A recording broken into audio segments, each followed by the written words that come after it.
성도 여러분, 혹시 평행 이론에 대해서 들어보신 적이 있으신가요?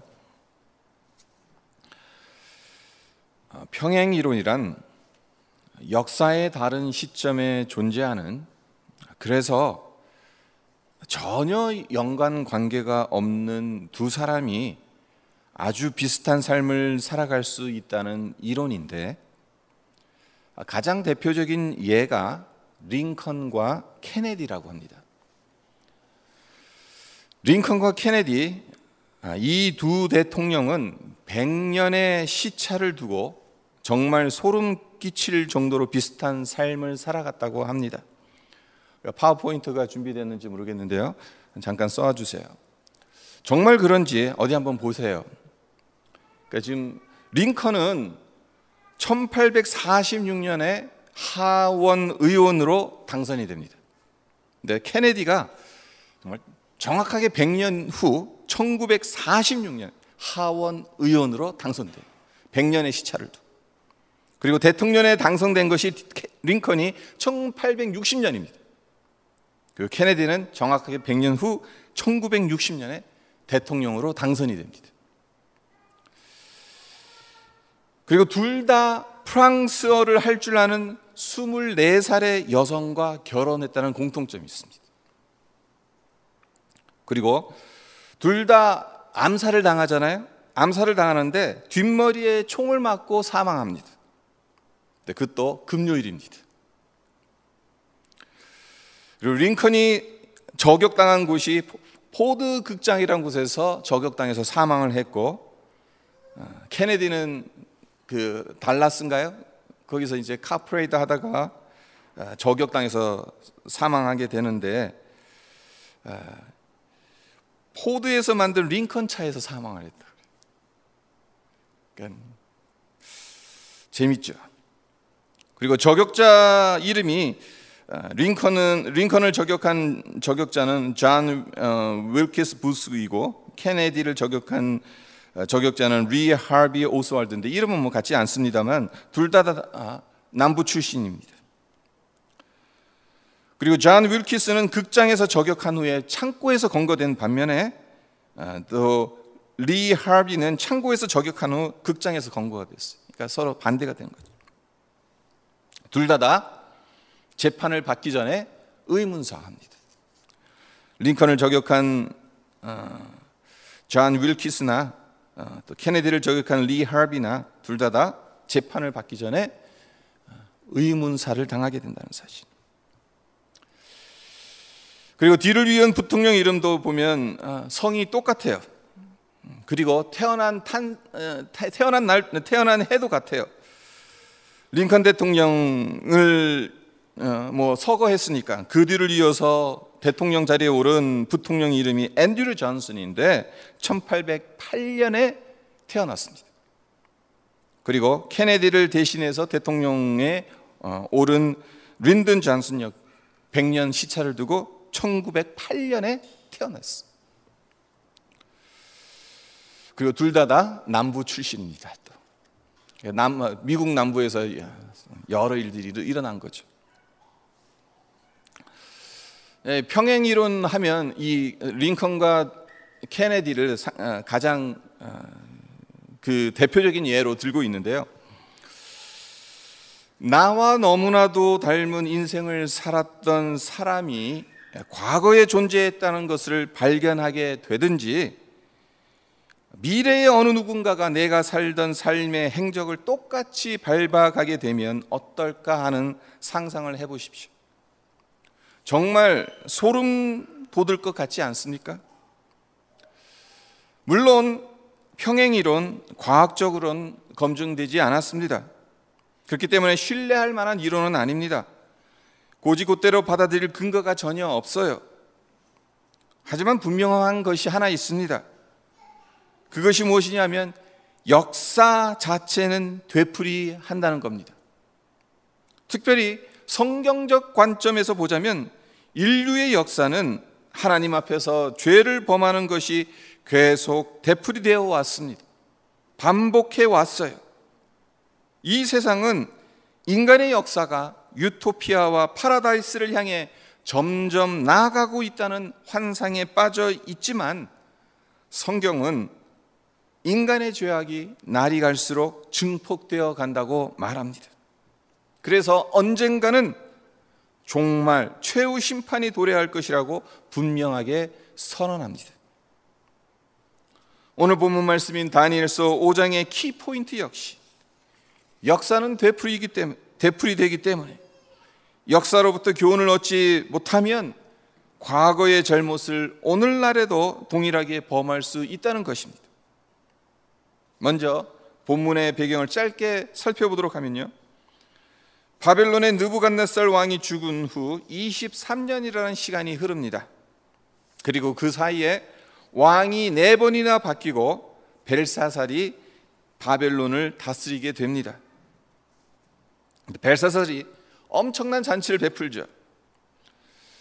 1절을 보십시오. 벨사살 왕이 그의 귀족 1000명을 위하여 큰 잔치를 베풀고, 귀족 1000명을 초대한 잔치였습니다. 그 규모가 얼마나 컸을지 한번 짐작해 보십시오.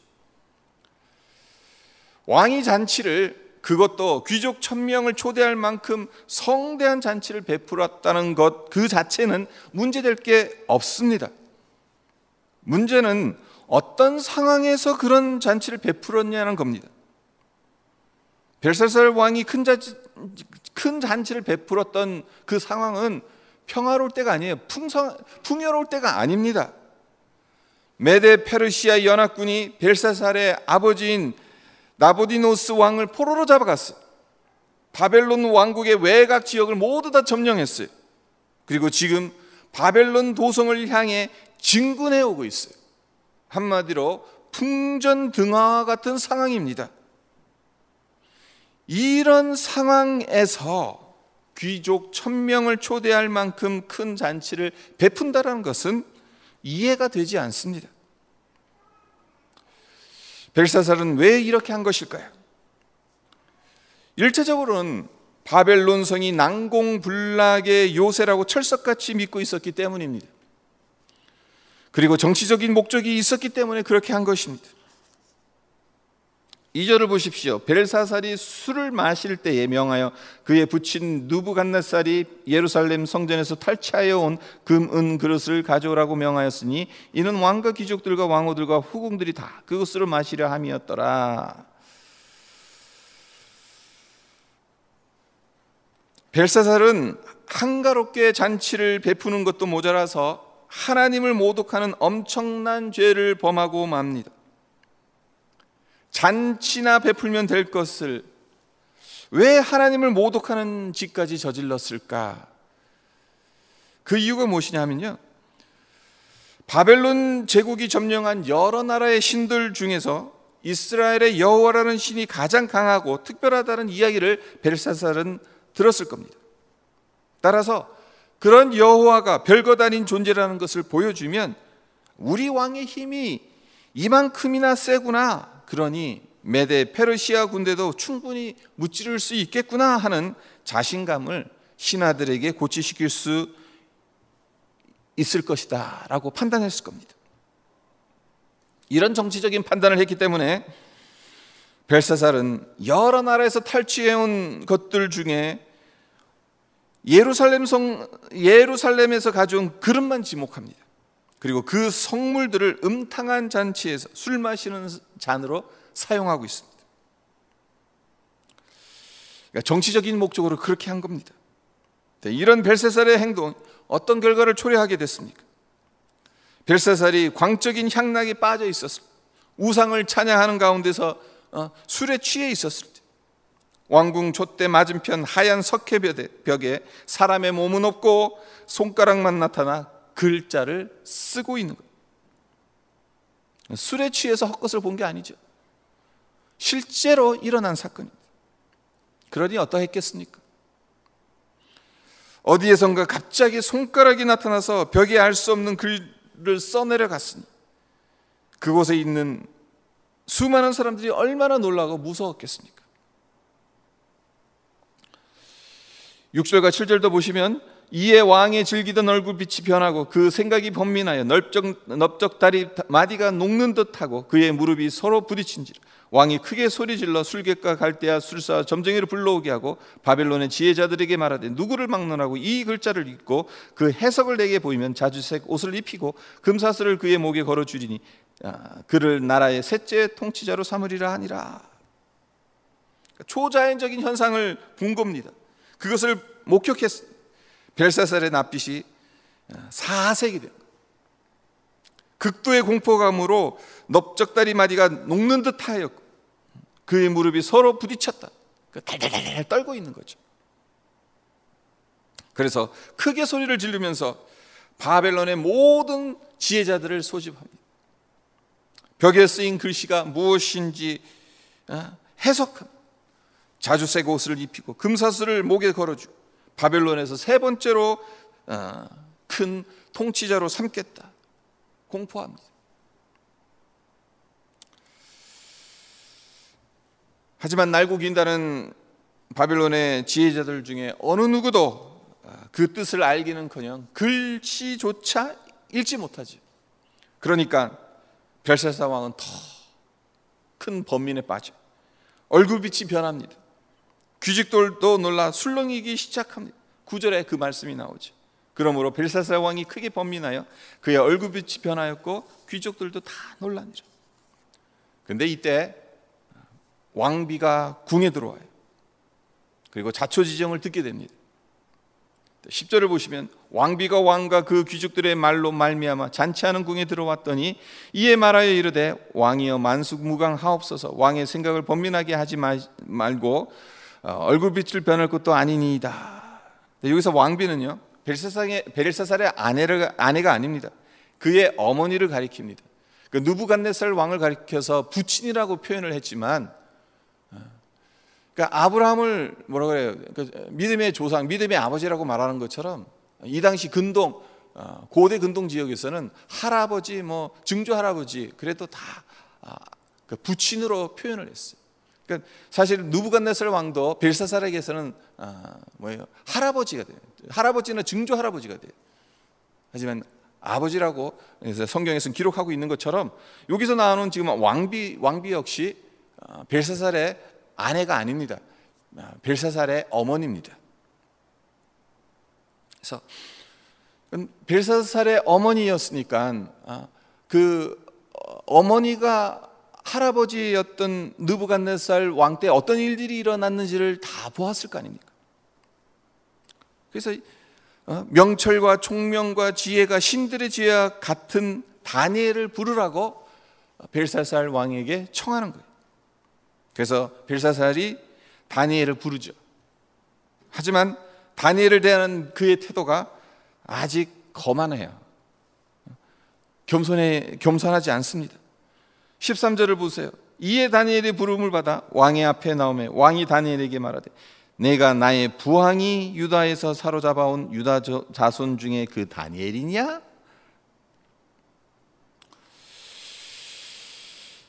다니엘이 느부갓네살 왕을 도와 나라를 치리했던 원로라는 사실을 잘 알고 있으면서도 벨사살은 다니엘을 포로 출신의 유다인임을 거론하면서 어디 할 수 있으면 한번 해봐라, 아주 비아냥되는 식으로 말하고 있습니다.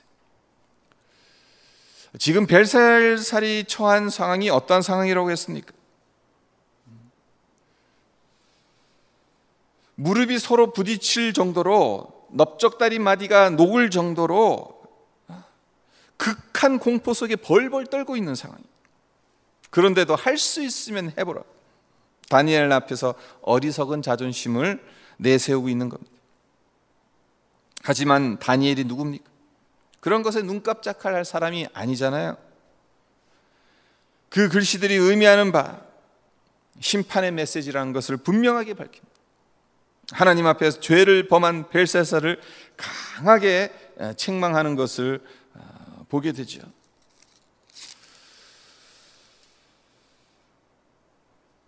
20절에서부터 23절까지 보시면 그 내용이 나옵니다.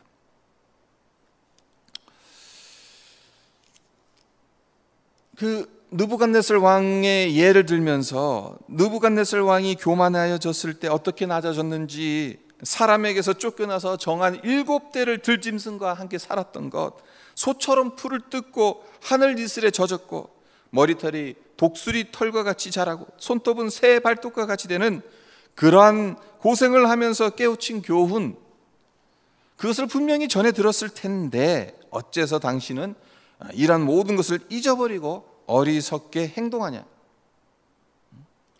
22절부터 보시면 벨사살이여, 왕은 그의 아들이 되어서 이것을 다 알고도 아직도 마음을 낮추지 아니하고 도리어 자신을 하늘의 주제보다 높이며 그의 성전 그릇을 왕 앞으로 가져다가 왕과 귀족들과 왕후들과 후궁들이 다 그것으로 술을 마시고, 왕이 또 보지도 듣지도 알지도 못하는 금은 구리 쇠와 나무 돌로 만든 신상들을 찬양하고 도리어 왕의 호흡을 주장하시고 왕의 모든 길을 작정하시는 하나님께는 영광을 돌리지 아니한지라. 아주 강하게 책망하고 있습니다.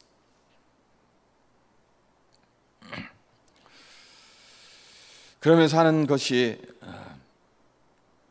그렇기 때문에 하나님께서 벨사살 왕 앞에서 이 손가락이 나와서 이 글을 기록하게 하셨다. 24절에 그렇게 이야기하고 있죠. 그러면서 25절서부터 그 글씨를 읽어줍니다. 그 글씨는, 그 글자는 이것이다. 곧 메네 메네 데겔 우바르신. 그리고 그 뜻을 해석해 줍니다. 26절에 나옵니다. 26절서부터 보면 그 해석을 해주는데, 메네는 하나님이 이미 왕의 시대를 세워서 그것을 끝나게 하셨다. 그리고 데겔은 왕을 저울에 달아보니까 부족함을 보였다.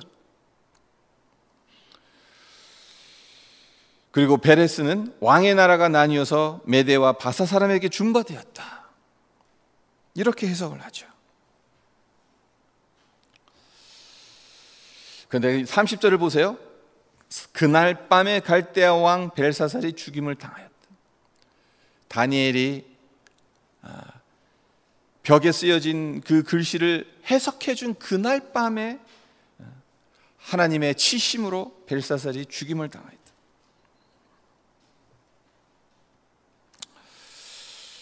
그날 밤 메데 페르시아 연합군이 바벨론 성을 점령합니다. 그리고 벨사살 왕은 죽임을 당합니다. 성도 여러분, 이 사건을 통해서 우리가 얻어야 할 영적 교훈은 무엇이겠습니까? 벨사살이 느부갓네살 왕이 겪었던 여러 경험과 교훈을 마음에 깊이 새겼더라면 어떠했을까요? 역사에는 가정이 없다고 하지만 바벨론 왕국이 그렇게 허무하게 무너지지는 않았을 겁니다. 하지만 불행하게도 광야에서 들짐승처럼 지내며 경험했던 할아버지의 경험을 벨사살은 무시해버렸어요. 할아버지가 중용하였던 다니엘도 무시했습니다.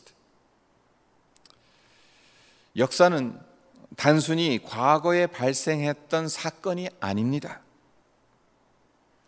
하나님의 뜻이 그 안에 새겨져 있고 중요한 교훈이 담겨 있습니다. 따라서 역사를 무시한다는 것은 역사의 주관자이신 하나님을 무시하는 것과도 같습니다.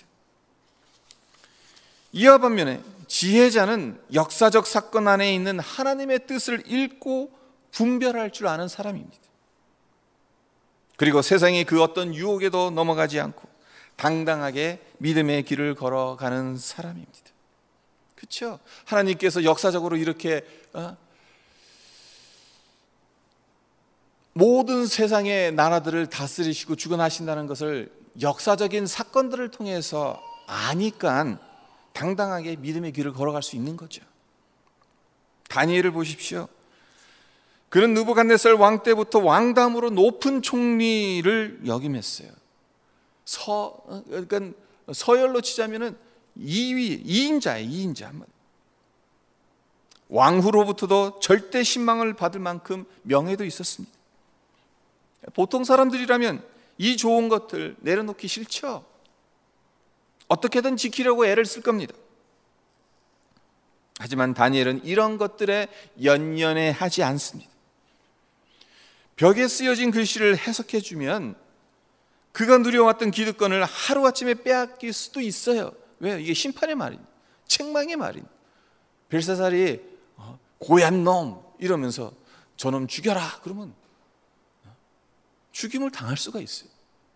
그런데도 왕에게 그 글씨가 의미하는 바가 무엇인지, 심판의 메시지라는 것을 당당하게 전했다는 겁니다. 역사를 주관하시는 하나님을 바라보았기 때문에 이렇게 담대할 수 있었던 거죠.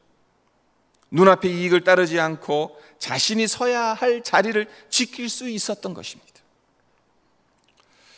우리는 어떻습니까? 우리에게도 각자 개인적인 역사가 있습니다. 지나간 시간들이 있습니다. 이 지나간 시간을 반추하고 되돌아보지 않고 그냥 흘려보내버린다면 아무런 깨달음을 얻지 못할 겁니다. 과거에 범했던 죄와 잘못을 반복해서 범하게 될 것입니다.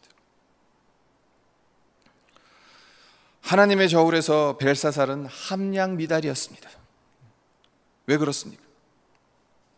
역사를 무시했고 역사 안에 담긴 하나님의 뜻을 분별하는 지혜가 없었기 때문에 오히려 정치적인 목적으로 해서는 안 돼, 하나님을 모독하게 하는 그런 짓을 저질렀. 그러니까 한마디로 지혜가 없었던 거예요. 그러니까 지혜가 없기 때문에 가벼울 수밖에 없는 거예요. 하나님 저울에 달아는 게 가벼운 거죠.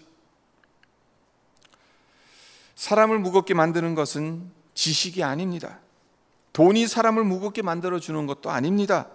공중을 나는 새를 떨어뜨릴 만한 엄청난 권력을 가진다 하더라도 우리 인간의 영혼에 무게감을 가져다 주지는 못합니다. 벨사살 왕은 온갖 부귀와 권력을 누렸습니다만 그의 영혼은 연기와 안개처럼 가벼웠습니다. 네, 우리의 영혼에 무게를 더해주는 것은 지식, 명예, 권력 이런 것들이 아닙니다.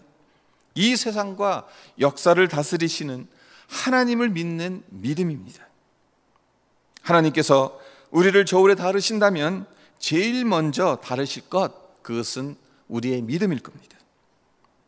주님을 구주로 얼마나 확실하게 믿고 의지하고 신뢰하고 있는지를 달아보실 겁니다. 하나님의 심판에 대해서 얼마만큼이나 두렵고 떨리는 마음을 가지고 살아가는지, 십자가의 고난이 지금 이 순간 주어진다면 얼마나 기쁜 마음으로 받아들일 수 있을지, 하나님께서 주신 물질과 시간 그리고 은사들을 얼마나 소중하게 사용하고 있는지, 이러한 것들을 종합해서 나의 믿음에 무게를 달아 보실 겁니다. 우리는 예수를 구주로 고백한 사람들이기 때문에 세상을 아무렇게나 살아선 안 되는 존재들입니다. 신의를 지켜야 하고 진실됨을 보여줘야 되고 책임을 질 줄 알아야 합니다. 이렇게 살아가는 것이 비록 이 세상에서 불이익과 어려움을 가져다 줄 수도 있겠지만 그렇게 해야 살아계신 하나님을 드러낼 수 있는 겁니다. 우리가 가야 할 신앙의 여정에는 믿음의 내용이 있어야 하는 것이고 구체적으로 구별된 삶이 뒷받침되어야만 하는 것입니다. 그럴 때 우리의 믿음이 진실되고 신뢰할 만하고, 그래서 하나님의 그 저울에 함량미달이 되지 않을 수 있다는 겁니다. 물론 이 말은 행위의 공로가 있어야 구원받을 수 있다는 말은 결코 아닙니다. 하지만 우리의 믿음이 진실된 믿음인지, 그것은 삶의 열매를 통해 드러날 수밖에 없다는 것을 우리는 기억해야 합니다. 우리 자신을 생각해 볼 때 우리의 믿음이 얼마나 진실하고 성실한지, 오늘 내가 하나님의 저울에 올려진다면 내 믿음의 무게는 얼마나 나갈 것인지 생각해 보시기 바랍니다. 성도 여러분, 이 시대는 역사를 너무 가볍게 생각하고 역사에 담긴 하나님의 뜻을 두려워하지 않은 것 같아요. 수많은 사건들을 겪으면서도 조심하고 바르게 살려고 하기보다는 약삭빠르게 자기 이익을 챙기며 역사의 틈바구니 사이를 헤쳐나가려는 것처럼 보입니다. 그러나 하나님은 이 세상을 지켜보고 계십니다. 하나님은 끝까지 참으시며 인내하시기는 하지만 영원히 참으시지는 않습니다. 때가 차면 심판을 하십니다. 이 사실을 망각한 채 죄와 잘못을 반복해서 저지르게 된다면 벨사살에게 임했던 심판이 이 시대 우리에게도 동일하게 임할 수 있다는 것을 기억했으면 합니다. 벨사살의 안일함과 교만으로 말미암아 하나님이 역사의 주관자라는 생각을 하지 못했습니다. 그로 인해 하나님 앞에서 악행을 저지르게 되었고 회개할 기회조차 얻지 못한 채 그날 밤 곧바로 심판의 단죄를 받아야만 했습니다.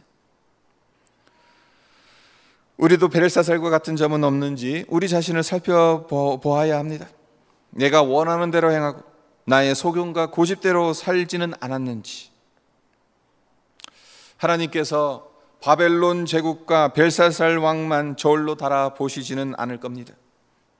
아무리 지혜롭고 총명하며 위대한 사람이라 하더라도, 아무리 강대한 나라라 하더라도 하나님의 저울에 달려지게 될 것이고 함량 미달이라는 판결을 받게 될 것입니다.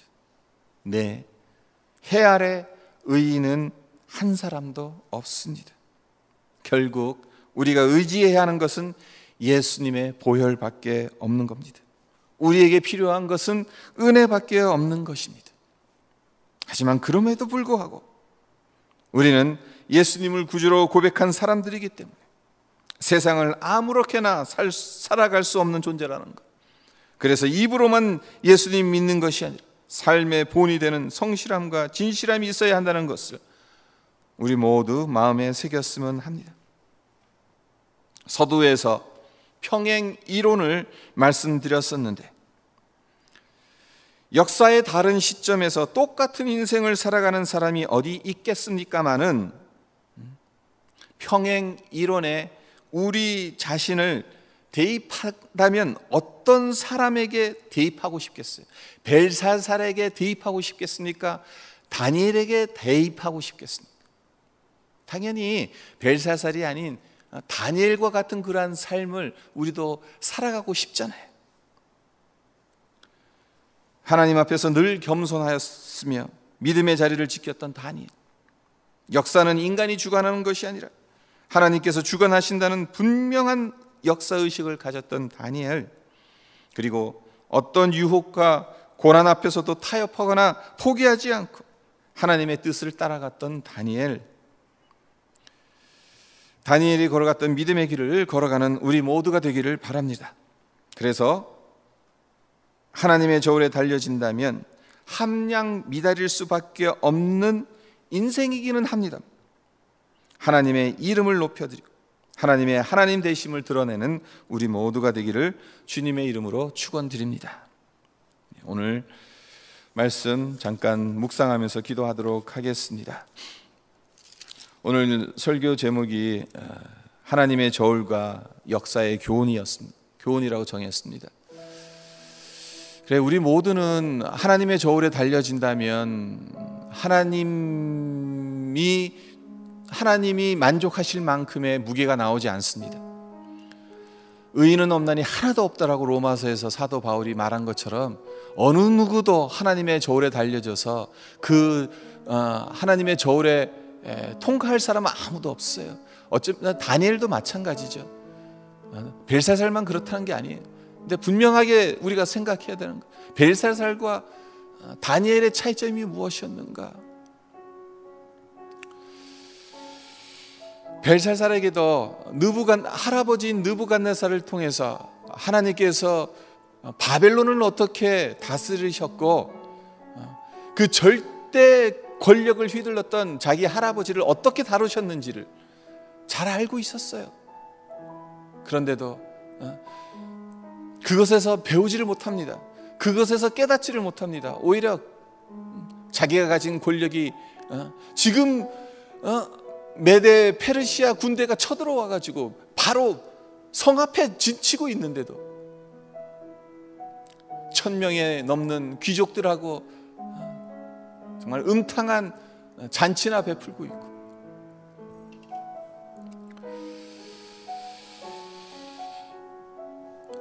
우리가 우리 인생의 여정에 있어서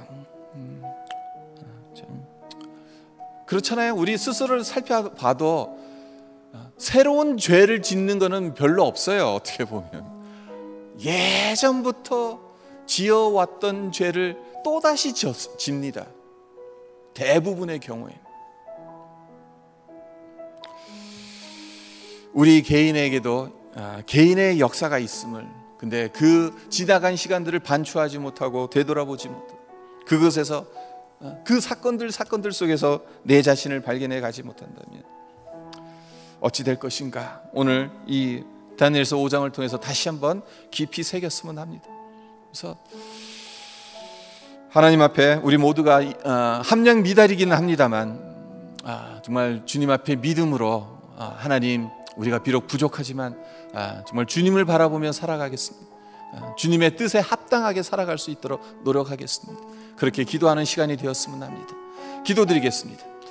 아버지 하나님, 감사합니다. 오늘도 주님의 말씀 안에서 우리가 무엇을 아버지 하나님 정말 바라보며 살아가야 할지